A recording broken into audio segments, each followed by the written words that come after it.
Hello friends, welcome back to my channel Learn and be updated with Anika। বন্ধুরা, Calcutta university থেকে 2025-এ বিভিন্ন department থেকে আলাদা আলাদাভাবে পিএইচডি অ্যাডমিশনের নোটিফিকেশান পাবলিশ হচ্ছে। আমরা অলরেডি অনেকগুলো ডিপার্টমেন্ট থেকে পিএইচডি অ্যাডমিশনের নোটিফিকেশান দেখে নিয়েছি। আরও একটি ডিপার্টমেন্ট থেকে পিএইচডি অ্যাডমিশনের নোটিফিকেশান পাবলিশ হয়েছে। আমরা এই নোটিফিকেশানটি দেখব, তাই আপনারা এই ভিডিওটি শেষ পর্যন্ত দেখতে থাকুন এবং যারা এই চ্যানেলে প্রথম তারা এই চ্যানেলটি সাবস্ক্রাইব করে পাশে থাকা অল বেল আইকনটি প্রেস করবেন, যাতে আপনাদের কাছে এই সংক্রান্ত সমস্ত রকমের নোটিফিকেশান আসতে পারে। এখন আমরা সরাসরি পিএইচডি অ্যাডমিশনের নোটিফিকেশানে চলে যাচ্ছি।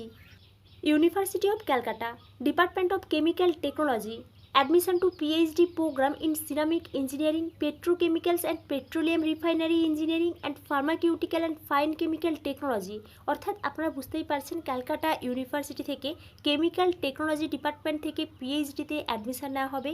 এখানে কিন্তু কিছু স্ট্রিমের উল্লেখ করা রয়েছে, এই সমস্ত স্ট্রিম থেকে কিন্তু এখানে পিএইচডিতে অ্যাডমিশন নেওয়া হবে। নেক্সট দেখুন ডাউনলোড অ্যাপ্লিকেশন ফর্ম, এখানে আপনারা ক্লিক করলে এখান থেকে আপনারা অ্যাপ্লিকেশন ফর্ম ডাউনলোড করতে পারবেন। এই নোটিফিকেশনের সঙ্গেও একটা অ্যাপ্লিকেশন ফর্ম অ্যাটাচ করা আছে, আমরা একটু পরে দেখছি। নেক্সট দেখুন টোটাল নাম্বার অফ সিটস, তার মধ্যে সিরামিক ইঞ্জিনিয়ারিং থেকে 2 সিট আছে, petrochemicals and petroleum refinery engineering থেকে 2 সিট আছে, pharmaceutical and fine chemical technology থেকে 3 সিট আছে। এবং যে সমস্ত ক্যান্ডিডেটসরা রিজার্ভড ক্যাটাগরির আছেন তাদের কিন্তু West Bengal state higher educational ইনস্টিটিউশনের রুল অনুযায়ী অবশ্যই কিন্তু রিল্যাক্সেশনটা দেওয়া হয়েছে। নেক্সট দেখুন এলিজিবিলিটি ক্রাইটেরিয়া, আপনারা সবাই জানেন আপনাদেরকে মাস্টার ডিগ্রি করতে হবে টেকনোলজি বা সায়েন্স থেকে, এবং মাস্টার ডিগ্রিতে 55% মার্কস পেতে হবে। যদি আপনারা ইউজিসি নেট বা সিএসআইআর নেট বা সেট বা এসলেট বা গেট কোয়ালিফাই করেননি, তাহলে কিন্তু আপনাদের এখানে এন্ট্রান্স টেস্ট দিতে হবে এবং তারপর কিন্তু ইন্টারভিউ হবে এবং এর ভিত্তিতে আপনারা পিএইচডিতে অ্যাডমিশন হতে পারবেন। এবং যে সমস্ত ক্যান্ডিডেটসরা নেট সেট কোয়ালিফাই করেছেন বা আদার ন্যাশনাল এক্সামিনেশান কোয়ালিফাই করেছেন, সঙ্গে কিন্তু মাস্টার ডিগ্রি আছে 55% মার্কস নিয়ে, তাদের কিন্তু এন্ট্রান্স টেস্টটা দিতে হচ্ছে না, তারা সরাসরি কিন্তু ইন্টারভিউ দিতে পারছেন। নেক্সট দেখুন এন্ট্রান্স টেস্ট, এখানে এন্ট্রান্স টেস্টের বিষয়ে কিছু ডিটেলস দেওয়া হয়েছে। এখানে কিন্তু এন্ট্রান্স টেস্ট হচ্ছে 50 মার্কসের, 1 আওয়ার ডিউরেশানের, এবং কিন্তু মাল্টিপুল চয়েস টাইপের কোশ্চেন্স থাকবে এমসিকিউ প্যাটার্নের। নেক্সট দেখুন সিলেবাসটা কিন্তু আপনারা ডিপার্টমেন্টের নোটিশ বোর্ড থেকে পেয়ে যাবেন। এই নোটিফিকেশানের সঙ্গেও কিন্তু সিলেবাসটা অ্যাটাচ করা আছে, আমরা একটু পরে দেখছি। নেক্সট দেখুন যে সমস্ত ক্যান্ডিডেটসরা এই রেট এক্সামে কোয়ালিফাই করতে পারবেন, তারপর কিন্তু ইন্টারভিউ হবে এবং তার ভিত্তিতে ফাইনাল সিলেকশন করা হবে। এই বিষয়গুলো এখানে বলে দেওয়া হয়েছে। Important dates, last date for submission of application form 26 May 2025, অর্থাৎ এখানে কিন্তু ফর্ম সাবমিশন করার লাস্ট ডেট 26 মে 2025-এ। আপনারা যারা ইন্টারেস্টেড আছেন এই ডেটের মধ্যে কিন্তু অ্যাপ্লিকেশান করে অ্যাপ্লিকেশানটা সাবমিট করে দেবেন। নেক্সট দেখুন date of entrance test 18 June 2025, publication of list of successful candidates, এটা কিন্তু নোটিশ বোর্ডে জানানো হবে, এবং ডেট অফ ইন্টারভিউ 20 জুন 2025-এ। আপনারা যারা ফর্ম ফিল আপ করবেন তারা কিন্তু অলওয়েজ অফিসিয়াল ওয়েবসাইটটা চেক করবেন।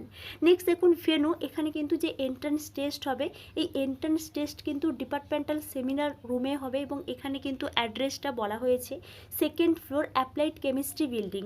নেক্সট দেখুন ফর ইন্টারভিউ কোথায় হবে তার অ্যাড্রেসটাও এখানে বলে দেওয়া হয়েছে, room of the HOD department of chemical technology, ground floor applied chemistry building. Next দেখুন আপনারা এখানে কিভাবে অ্যাপ্লিকেশান করবেন ওই রিলেটেড কিছু ডিটেলস দেওয়া হয়েছে। আপনাদেরকে কিন্তু অ্যাপ্লিকেশান ফর্মটা ডাউনলোড করতে হবে, ওই অ্যাপ্লিকেশান ফর্মটা এই নোটিফিকেশানের পরে অ্যাটাচ করা আছে, এবং আপনারা খুব কেয়ারফুলভাবে অ্যাপ্লিকেশান ফর্মটা ফিল আপ করবেন। তার সঙ্গে কিন্তু আপনাদেরকে attested copies of relevant marksheets বা আপনাদের যে সমস্ত ডকুমেন্টস আছে ওই সমস্ত কিন্তু অ্যাটাচ করতে হবে, এবং অ্যাপ্লিকেশান ফি পেমেন্টের রিসিপ্টটাও অ্যাটাচ করতে হবে। অ্যাপ্লিকেশান ফি হিসেবে এখানে 100 টাকা করে লাগছে, যেটা আপনারা এসবিআই কালেক্টের মাধ্যমে পেমেন্ট করতে পারবেন, এবং এখানে কিন্তু লিঙ্কটাও দিয়ে দেওয়া হয়েছে, এই লিঙ্কে গিয়ে আপনারা কিন্তু অ্যাপ্লিকেশান ফিটা পেমেন্ট করে দেবেন। এবং আপনারা কিভাবে অ্যাপ্লিকেশান ফি পেমেন্ট করবেন তার একটা স্টেপ এখানে বলা হয়েছে, ডেসক্রিপশান বক্সে দেখুন আমি একটা ভিডিও দিয়েছি, ওখান থেকে দেখেও কিন্তু আপনারা এই এসবিআই কালেক্টের মাধ্যমে অ্যাপ্লিকেশান ফি পেমেন্ট করতে পারবেন। নেক্সট দেখুন এই সমস্ত কিছু আপনাদেরকে অ্যাটাচ করে কিন্তু সেন্ড করতে হবে। এখানে যে অ্যাড্রেসটা বলা হয়েছে, একটা ইমেল অ্যাড্রেস বলা হয়েছে, এই ইমেল অ্যাড্রেসে কিন্তু আপনাদেরকে সেন্ড করতে হবে to the head department of chemical technology, university of Calcutta, এই অ্যাড্রেসে কিন্তু আপনাদেরকে সেন্ড করতে হবে এই ইমেল অ্যাড্রেসের মাধ্যমে। নেক্সট দেখুন, এই নোটিফিকেশানের সঙ্গে একটা অ্যাপ্লিকেশান ফর্ম অ্যাটাচ করা আছে। এই অ্যাপ্লিকেশান ফর্ম আপনারা ডাউনলোড করে নেবেন এবং খুব কেয়ারফুলভাবে ফিল আপ করবেন, এবং এর সঙ্গে কিন্তু আপনাদের অল ডকুমেন্টস অ্যাটাচ করবেন এবং অ্যাপ্লিকেশান ফি পেমেন্টের রিসিপ্টটা অ্যাটাচ করে কিন্তু এখানে যে মেলটা দেওয়া হয়েছে এই মেলে কিন্তু সেন্ড করে দেবেন। নেক্সট দেখুন, সিলেবাসগুলো অ্যাটাচ করা আছে। ফার্স্ট কিন্তু যে সিলেবাসটা অ্যাটাচ করা আছে সিরামিক ইঞ্জিনিয়ারিং থেকে, next petrochemicals and petroleum refinery engineering থেকে, and last pharmaceutical and fine chemical technology থেকে সিলেবাসটা অ্যাটাচ করা আছে। আপনারা এখান থেকে সিলেবাসটাও ডাউনলোড করে এই অনুযায়ী কিন্তু প্রিপারেশান নিতে পারেন। এবং এটি ছিল ক্যালকাটা ইউনিভার্সিটি থেকে একটি ডিপার্টমেন্ট থেকে পিএইচডি অ্যাডমিশনের নোটিফিকেশান। এই বিষয়ে আপনাদের যদি কোনো এনকোয়ারি থাকে তাহলে আমাকে অবশ্যই কমেন্টে জানাবেন, এবং আপনারা এই চ্যানেলের সঙ্গে কানেক্টেড থাকুন। অন্যান্য ইউনিভার্সিটি থেকে পিএইচডি অ্যাডমিশনের নোটিফিকেশান পাবলিশ হলে আমি আপনাদেরকে অবশ্যই ইনফর্ম করব। Thank you.